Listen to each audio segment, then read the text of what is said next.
ఆయన చెప్పుకోకూడదు కదా మేము సుహాస్ మీరు ఎక్కువ అంటే మీ నెక్స్ట్ సినిమా దిల్ రాజు గారితో చేస్తున్నారా? సో అయితే ఇప్పటి వరకు అన్ని ఎక్కువ కూడా మెగా కాంపౌండ్ లేకపోతే చాయ్ బిస్కెట్ వీళ్ళతోనే అసోసియేట్ అవుతున్నారు. ఎందుకని అంటే నా కంఫర్ట్ జోన్ ఉందా? ఇది నా థియేటర్కి రెండో సినిమా.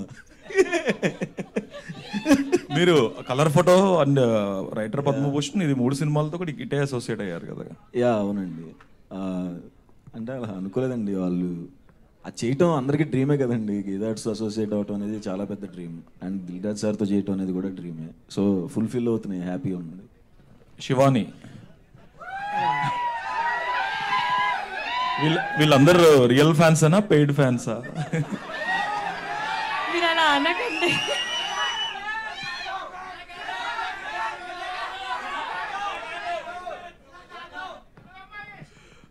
సరే okay, it's you got your answer అండి. తెలుగు అమ్మాయిని కదండి.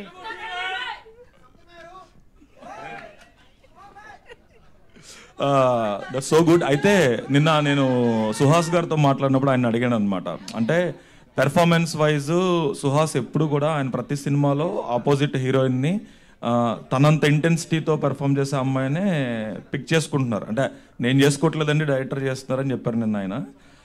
నేనేమంటానంటే ఇప్పుడు సుహాస్ పక్కన హీరోయిన్ అంటే కొంతమంది యాక్టర్స్ పక్కన చేయడం చాలా ఈజీ, కొంచెం అలా అందంగా కొంచెం క్యూట్గా కనిపిస్తే చాలు. కానీ సుహాస్ లాంటి పెర్ఫార్మర్ పక్కన కనిపించాలంటే పెర్ఫార్మెన్స్ చేస్తేనే కనిపిస్తారు, లేకపోతే తేలిపోతారు కదా.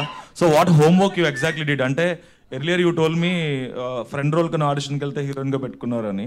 So what homework you did to match up to Suhas calibre? మేము చాలా రిహర్సల్స్ చేసామండి. వర్క్షాప్ ఎలా చేసామో అలాగే మేము సెట్కి వెళ్ళే ముందు, సీన్ చేసే ముందు క్యారవాన్లో కూర్చొని ఒక సీన్ పట్టుకొని ఒక 5 సార్లు 10 సార్లు ఇంకెలా బాగా చేయొచ్చు, ఇంకా ఎంత ఇంప్రూవైజ్ చేయొచ్చు అని అలా ప్రాక్టీస్ చేసే వెళ్ళాం. So it all worked out. Apart from that ఇంకేం హోంవర్క్ చేయలేదా మీరు? అంటే క్యారెక్టర్ అంత బాగా రాశారు కాబట్టి మేము ఒక ఫస్ట్ 10 days తర్వాత మేము అక్కడ శివాని సుహాస్ లేదు, ఓన్లీ మల్లిబాబు లక్ష్మి మాత్రమే కనిపిస్తారు మీకు. థ్యాంక్ యూ అండి, all the best. Thank you. Dushyant గారు.